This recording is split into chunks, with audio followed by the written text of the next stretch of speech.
Good evening, my name is Martina and I'm a member of Glasgow City Parents Group and the chair of Garnet Bank Parents Council. So last month we asked Glasgow parents and carers to submit questions that would be asked to our new Education Director, Douglas Hutchison, who took over the role at the beginning of the year.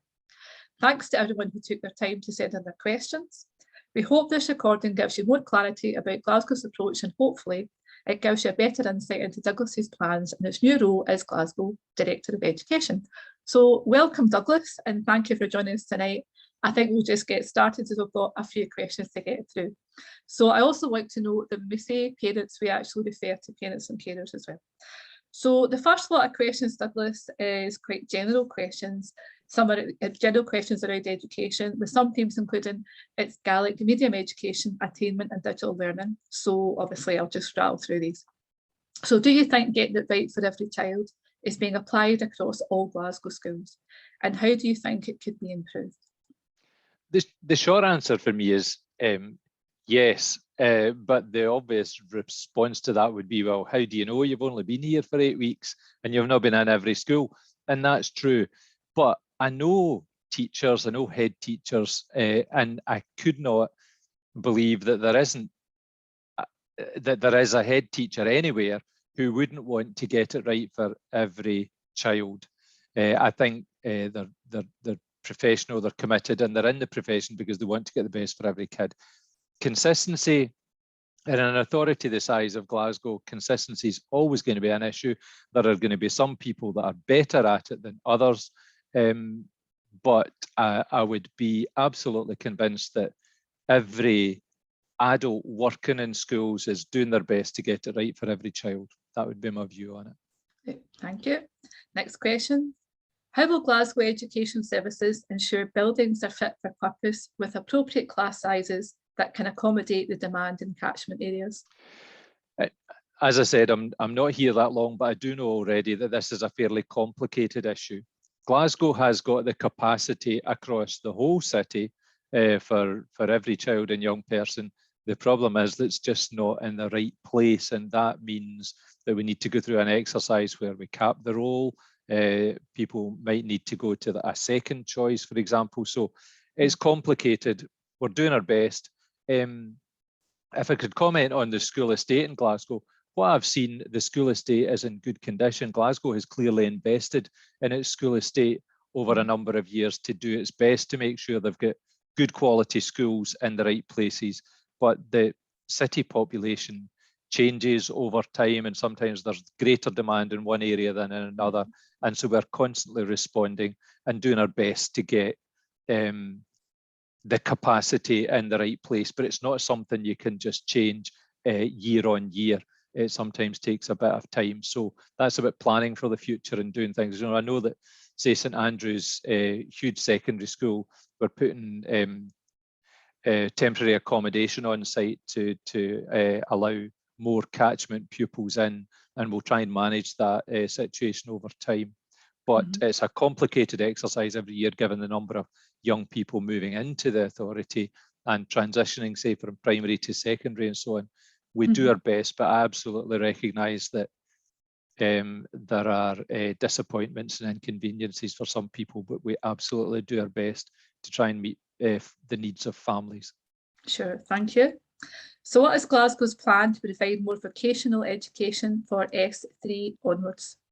Yeah, I'd have to say I think Glasgow's got a good reputation for this, for vocational education. There is a law already in place in the curriculum. There's a good offer because schools have been working hard to try and meet the needs of a broad range of young people. You know, in the dim and distant past, the focus would have been in the 5 hires and all the rest of it. But now I think that schools are working. I've been in a few secondary schools, and what I see is schools really working hard to meet the needs of the young people in the school. And that's a range of needs. So I think there's a lot going on already. There's a good there are good links with the colleges across the city. There are good links with businesses. Developing the young workforce is strong in the city of Glasgow from what I can see. So I think there's already a good focus in this area from what I can see in Glasgow, and I'm sure that will continue to develop. Thank you. Is there a plan for systemic approach across all Glasgow schools for outdoor learning?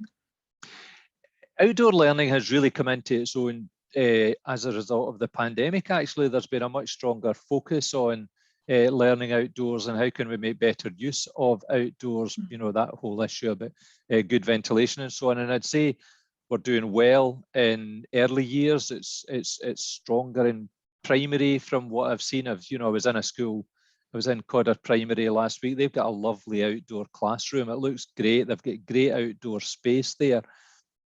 Part of it depends on what the outdoor space is around the school too. So I'd say we're doing well in early years. We're doing well in primary. There are possibilities in secondary. There's a possibility for maybe making it stronger in secondary. Secondary, there are good things like Duke of Edinburgh, again, is really strong. The Duke of Edinburgh's award, strong. John Muir, the Mark Scott Award. You know, I think we're aiming on a kind of natural progression there and building it up over time. But it really came into its own through the pandemic, I would say. Absolutely, thank you. This is a longer one now. Families who wish their child to receive a Gaelic medium education often need to request to attend a school out with their catchment area. Are there plenty plans to make it easier for pupils to access GME within their catchment area? Again, this is similar to the answer to the earlier question. You know, demand in some areas exceeds capacity. We also need to plan so that if a child starts in primary one, we can be confident that we can take them all the way through to S6. So if we just let as many in as possible at P1, some of them might get to P7 and there's no longer capacity at secondary. So we've had to cap the role at primary one so that we can be confident that those children can make it all the way through to S6. There are plans afoot to refurbish the old St James Primary School and establish it as a Gaelic medium primary school. There are discussions underway already about a further Gaelic school. We're kind of quite well on in terms of identifying a site, and all of that will increase the capacity. But given the small number of schools, there might well always be issues around getting into catchment or getting in. But what I would say is that Glasgow City Council have made a significant investment in Gaelic medium education and are a significant provider of Gaelic medium education out with, you know, the traditional areas like the Highlands and the Islands. So Glasgow are committed to this area, and the evidence is there in the number of schools and the amount of provision here in Glasgow. Sure, thank you. This is a supplementary question to that one. What are your plans to address the staffing challenges and improve the recruitment of teachers and support for learning staff to Gaelic schools? Yeah, that one is a challenge because we can build the schools, but we still need to staff them. I mean, recently when there was a temporary vacancy for a head teacher, we were struggling to get somebody to be able to fill that role. We simply need to work with initial teacher education and the GTCS, and you know, around the probationers coming through who have Gaelic to be able to try and attract them to Glasgow, ensure that they're high quality, because it's not enough just to be a Gaelic speaker. You also need to be a high quality teacher to maintain high quality learning and teaching in the schools. So we'll do our best to work with and spot talent and develop talent, but it is a challenge. So we hear of many schools holding family learning within school hours. However, this doesn't always suit working parents. How can you support more parents to better understand things like Glasgow Counts and literacy for all, so that they're able to reinforce learning at home the way it's taught in schools? Yeah, I'm very happy to take that issue up with the team at Glasgow Improvement Challenge. I'm sure they are keen to engage with parents. And you're absolutely right, not all parents are available during the day. I mean, we're doing this in the evening. So it makes sense to be able to offer that kind of information and learning out with the kind of school day. So I'm happy to take that issue up and have that discussion with the Glasgow Improvement Challenge. And I'm sure they're as keen to engage with parents as parents are to engage with them. So that's a discussion we can have. That's great. Thank you, Douglas. So as we know, P6 to S6 have been given a school iPad, which is very welcome. Are there plans to roll this out to all years so that every Glasgow pupil can benefit from having a personal school device? I'm fairly confident that there's a Scottish Government commitment to one-to-one devices, so it will be addressed in due course. I don't know the timescale for that, but there is a commitment nationally to one-to-one. So we'll benefit from that as well. So the short answer is it will be expanding, but I don't know the timescale. We understand that schools set their own school uniform policy, but could education services ensure schools are thinking about the cost of the school day? There are times when parents, carers feel this is not taken into account when schools set their policy. For instance, seniors should wear braided blazers and uniform items that should have school branding on them, school logos and things. There is a toolkit on cost of the school day, and now is it the Child Poverty Action Group who produced the toolkit? So there is a toolkit. The toolkit will be promoted. The question for me in this area, though, is: are you confident, I suppose, as parents, that the demand for, braided blazers and all the rest of it is coming from the school, or is it coming from parents? Because my experience is sometimes it's parents who like that kind of thing, the braided blazer and the colours and all the rest of it. So as an education authority, we could say, we think you should be taking greater account of affordability and cost of the school day. But at the same time, there may well be parents who are saying to schools, no, actually, I like the different tie for 5th years and 6th years and the braid when you get to 6th year and all these indicators that you're progressing through the school. So sometimes it's about parental demand, and it isn't really always about the school. So happy to promote the toolkit. It is absolutely critical that we take account of affordability and the cost of the school day. I think that's really important, and we will be promoting the toolkit further. But we need to be confident that this is the school rather than parents, and we need to be confident parents are on board with whatever's decided as a school community. Sure, thank you. We're on to another section now, and this section is about health and wellbeing. So when will we see more sporting events taking place across schools, more of the PPAS events that have happened in the past? Yeah, I would say we should be returning closer to normal by term 4, after Easter. The COVID Education Recovery Group is the group that I have it's chaired by the Cabinet Secretary, Shirley Somerville. So that group is the group that has agreed the guidance for schools. And I think there's a meeting this Thursday, and it'll update the guidance, and we'll see probably greater relaxation. And so I would expect us to be getting back closer to what we're used to by term 4. Great. How is Glasgow City Council supporting child mental health by ensuring access to therapeutic inputs in every school in Glasgow? There seems to be more of an emphasis on older pupils.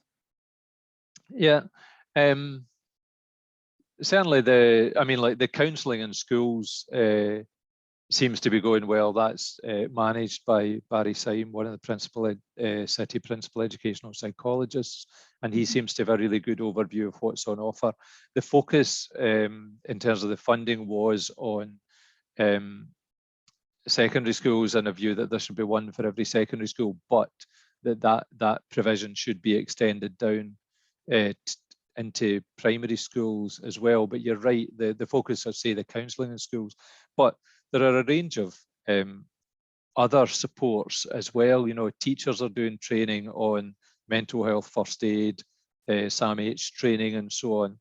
So there is, I'd say there is a greater awareness and a greater focus on mental health issues and mental health needs. Broadly speaking, I would say that in primary schools, it's a different context, in the sense that children are largely with the same teacher, and that teacher tends to be their first point of contact. So that teacher's the person they've got a good relationship with, and would be their first protocol and their first support in relation to any issues. Secondary schools, obviously, young people are moving around class to class, and so that there is a clear role for, say, counselling.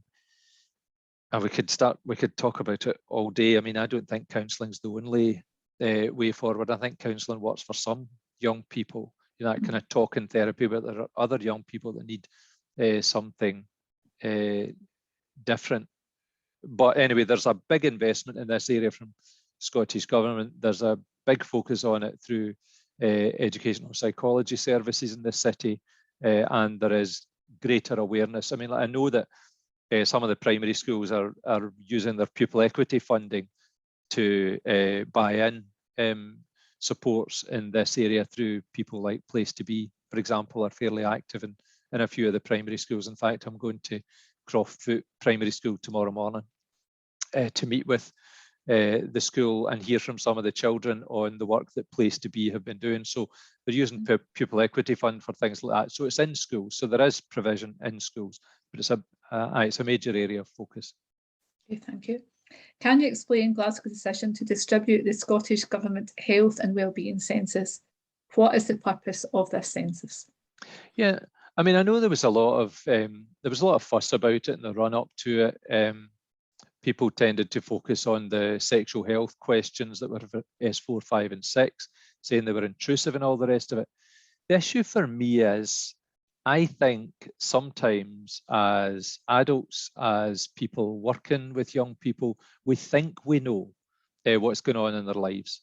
But the census for me is about asking them what's actually going on in your life. What are the things that are worrying you? What are the things that are, are things getting better? Are things getting worse compared to, because this census, or a version of this census, has been running for a number of years in Glasgow City Council. But for me, it's about us knowing what the actual issues are rather than what we think the issues are, because I think we're slightly deluded at times. And the only way we'll know is if we ask them. So we need to know, is drug use increasing? Is like smoking getting worse? Are kids drinking? Are children, are young people sexually active younger? And we need to then begin to adapt to that and put education and services in place so that we can begin to address the issues about, like sexually transmitted infection and all. There are a range of issues that we need to know about, and the only way we'll know is if we ask the question. Now, we can bury our head in the sand. That's totally fine, and pretend that everything's rosy. But I think we all know the reality is different, and so we need to ask the questions in order to provide the services and the education to support children and young people with the reality of their lives, as opposed to a version we would like to think they were living. So for me, it's important that we gather the information, but it's also more important that we then begin to shape services so that we can help support children and young people with the real issues in their lives. And I completely respect those who say, no, my child will not be completing this census. That's totally fine. And I completely respect any young person that says, no, I'm skipping these questions, I'm not comfortable with them. That's fine. But we need to ask the questions. We need to give people, children and young people, the opportunity to say, these are the real issues for us. Sure, thank you. So I'm sure you should expect we received a lot of questions about additional support for learning. We've picked out a few more general questions we felt address most of the points raised. Also, a wee advert. I also want to make viewers aware that as an ASN parent webinar event scheduled to take place on Tuesday, the 22nd of March on Zoom. You can find the registration link on our social media channels, plus it'll be recorded so people can catch up with it later. This webinar will provide further detail on some of the following questions we're asking Douglas. So there you go. In your new role, how do you intend to improve support for pupils with additional support needs, given the challenges of limited resources? Yeah, this is a good question, and it's a reasonable question. I suppose it's a question I've lived with for most of my professional life, because I've come through being a pupil support teacher, an educational psychologist, principal psychologist, and so on. And the constant challenge is that we are legally required to meet all of the additional support needs of every child and young person. The reality is there's a limited resource, and so we need ways of prioritizing, and that's when you get into things like staged intervention and like various groups that meet to say, is this child best to go to that provision or this school, or can we support them in mainstream? And so the job for those involved becomes about ensuring that the resource that's available is used efficiently and effectively. So that's challenging, and that means that sometimes parents say, no, actually, I think my child should be in that school there. And the group look and say, well, actually, given your profile, your needs are better met here. So you get into all sorts of difficulties, and that's just the nature of additional support needs. The people making the decisions do their best, and I know they act sincerely and in the best interests of children and young people. I think we can always improve, and we improve by listening to parents, by listening to the experiences of young people. And like the seminar or webinar you just advertised, I'm sure Jean Miller will be there listening, because Jean's an experienced head teacher, experienced head of inclusion, and she wants to listen. She wants to hear what the experiences are. So I think we improve it by listening to the people involved, and doing our best with the resource we have for the children and young people with additional support needs. You've probably answered a bit of this question already, Douglas, but I'll move on to it. Why there's so much emphasis on mainstream school for all kids with additional support for learning, when some parents feel mainstream schools do not have the facilities, staff, or knowledge to assist pupils? I mean, I don't know if it's a popular view or not, but my own view and my own belief is that children and young people should, as far as possible, be in the school, in their local school, and we should do everything we possibly can. And the reason for that is, why would we take them out of their community into somewhere else where they go to school somewhere else and they're not then known in their local community?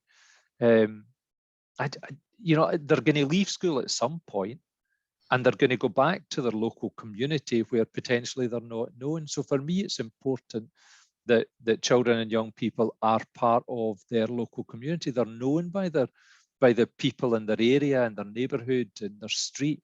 And if they go to school away somewhere else, so anyway, I think we do the best we can to ensure that staff are trained and equipped to meet the needs of a range of young people. In Glasgow, the reality is we do have a number of additional support for learning schools and bases. Obviously, I was an inspector with HMI and inspected special schools and bases and additional support needs across the country. When you go to some parts of the country, they don't have specialist schools or facilities. And the reality is that children and young people are in their mainstream school with a range of quite complex needs and are actually doing quite well. So it does work. In Glasgow, we just get used to the idea that we've got 21 ASL schools, 35 bases, and that creates an expectation that children and young people with additional support needs should go to those schools and not be in their mainstream school. My own view is that children and young people need to be part of a community. It's their local community. It's the place they're likely to be when they leave school. So I would always, my default position would be local school, unless there are good reasons why they can't have their needs met there. And that's what the legislation says too. So in terms of why there's so much emphasis in mainstream school, it's because that's what the legislation says. And I think there are good reasons for it too. Okay, thank you. Again, this might be partially answered. Will further training be rolled out to all staff to help them better support ASN pupils? Yeah, training and professional learning in the area of additional support needs is a constant, because our understanding of meeting children and young people's additional support needs is constantly evolving. You know, until a few years ago, people weren't talking about adverse childhood experiences, for example. You know, the psychologists were clearly talking for a long time about the importance of attachment, but ACEs grew in, you know, popularity as a way of understanding trauma. So our understanding is evolving, and so our training constantly needs to keep up. But there's also a constant need for specialist training in a range of areas. You know, autism spectrum disorders. Our understanding of ASD is evolving. As our knowledge evolves, our training needs to keep up with that. So training and additional support needs to be a constant. There needs to be a kind of basic level for everybody, and then you begin to specialize. So for me, it's a given that there needs to be a constant program of professional learning and additional support needs. Thank you. This is a long one. Transport for children in ASM schools seems to be at crisis point due to lack of drivers, lack of escorts, etc., which often means the children do not get to school. Because these schools are located miles away from home, in some cases an hour away, and many disabled households do not have cars, these children simply do not get to school. Can you tell us how you intend to tackle this problem? Yeah, I'm not aware of young people not being able to get to school in any great numbers or with any regularity. I am aware that the current situation with drivers is very challenging, and we will keep working at it. But the reality is that after the, you know, like post-pandemic, post-Brexit, I think it has been challenging for taxi owners, taxi companies to staff, and that has had a knock-on effect in terms of transport. We are aware where there are specific issues. I mean, I have dealt with complaints from one or two parents, but I would have to say it's not. The question implies that it's widespread and that there are, you know, numbers of young people not getting to school. It has happened on occasion, and when it does happen, we look into it and we do our best to make sure it doesn't happen. Situation with, as I said, I'm repeating myself, but the situation is challenging with drivers, and we are doing our best, and transport colleagues are doing their best. But where there are specific issues, I don't think they're as regular as the question implies, but where there are issues, we're happy to look at them and do our best to improve the situation. Thank you. This is the last one in this section. Transitioning between secondary school and adult services for children with complex needs is not always well supported. It would be great to get a working party together on this to improve the transition. Is this something you would consider, and what improvements will Glasgow be making?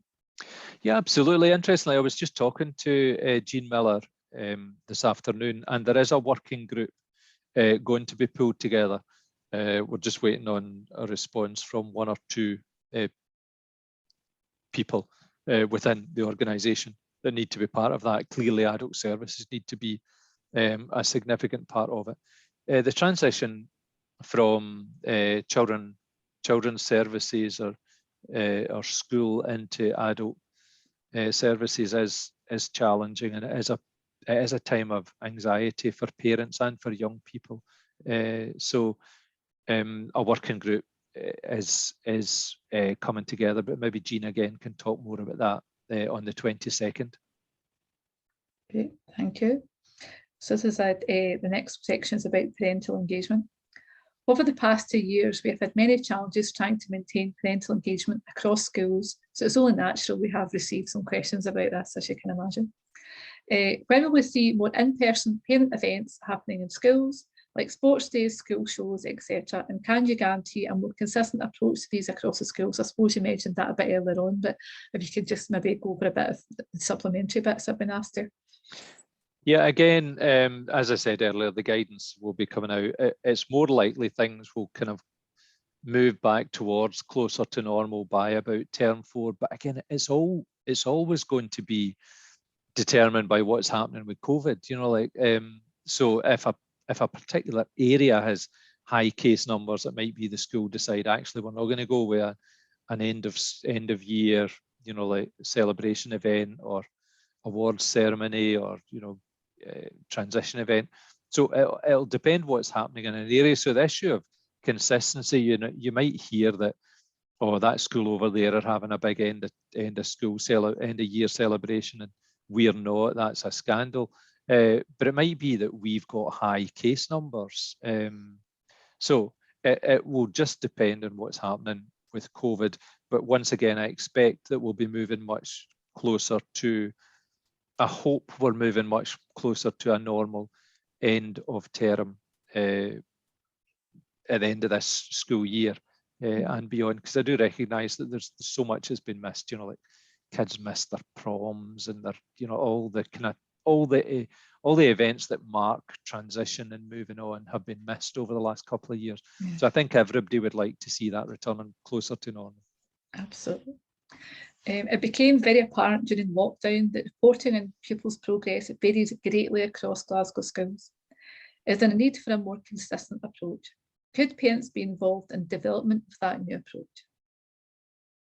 Yeah, I mean, I'm not sure what the evidence is to say that reporting on pupils' progress varies greatly, and I'm not here long enough to know the detail of how we do reporting to parents, both at primary and secondary and indeed at early years. So I don't know the detail.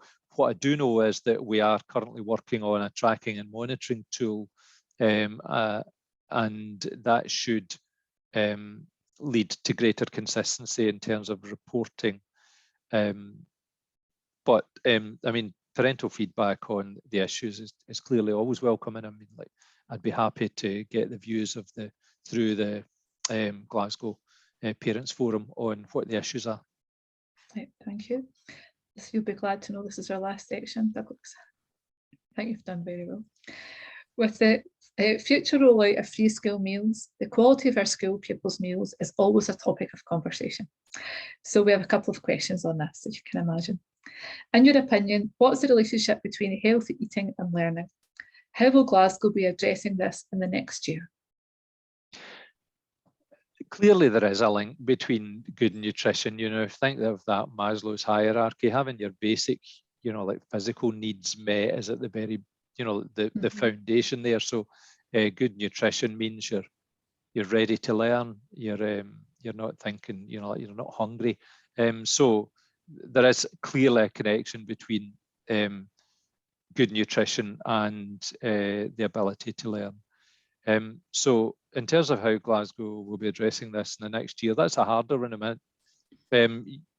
If you noticed in the budget, the council has set aside, I think it's off the top of my head, I think it's £500,000 for fruit in schools. So there is clearly a focus on young people eating healthily.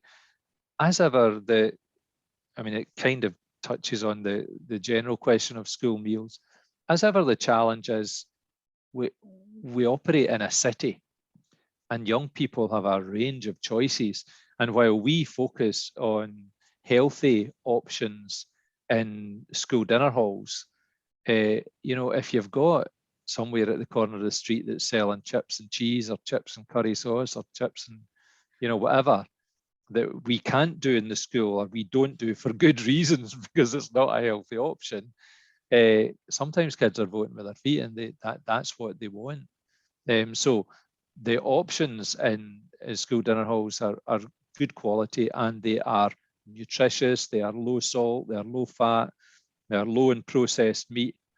But young people have got, like can walk to whatever's at the corner of the street because we're in a city with a range of food outlets, so I think it's a difficult one. But what's offered in schools is nutritious and a healthy option. It's not always the option they want. I mean, I think this is the last one in the list. This is sort of answered by what you said, but perhaps there's a focus more in primary schools, Douglas. But what are your views on the quality of school meals, which you've touched on a bit already? And do you have any improvement plans in mind? And I guess that's probably focusing more in primary schools rather than high schools because primary schools can't go out. Yeah. I don't think I've been in a school a primary school at lunchtime yet. I mean, I'm not hearing complaints.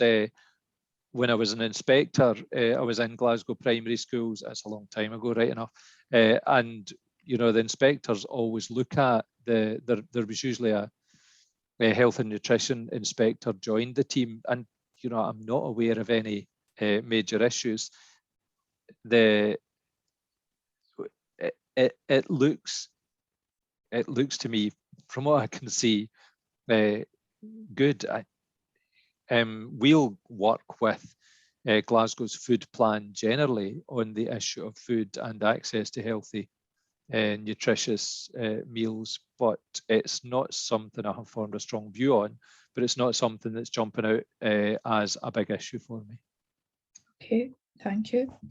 So this is time to thank you, Douglas, for agreeing to join us tonight and continue to support Glasgow City Parents Group. We hope this is one of many, Douglas. We look forward to seeing how your new role progresses and hopefully see further improvement across Glasgow education. So thank you. Thank you, Martina. Thank you.